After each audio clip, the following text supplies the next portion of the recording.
Hi, good evening everyone, or good afternoon. I am Jasmine Modes and this is our daily devotion. And our topic for today is kontrolado ba ng Diyos na manalo sa eleksyon pati ang mga korap? Compatibilism. Proverbs 21:1 NIV, In the Lord's hand, the king's heart is a stream of water, that he channels toward all who please him. So, we need to know that the question of whether God controls election outcomes, including the success of corrupt individuals, is actually a complex one.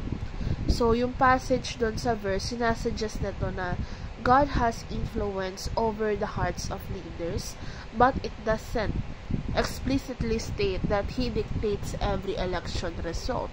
So, yung teachings dito, pinapresent neto at hina-highlight neto yung concept that called compatibilism, which attempts to reconcile God's sovereignty with human free will.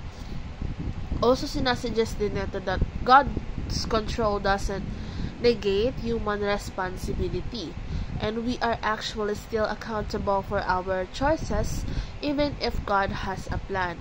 And the importance of doing our best while trusting that God's control actually lies in recognizing our limitations, so we cannot force outcomes, but we can strive to act ethically and responsibly. So this actually nung approach na yun, nag-a-align yun with the teaching, and ina-encourage tayo na mag-take tayo ng responsibility for our action while acknowledging God's overarching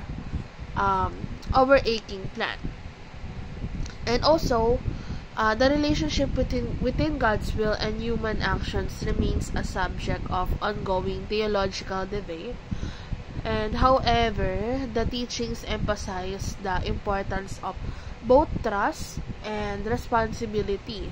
Ini-encourage din tayo neto to work diligently while relying on God's guidance.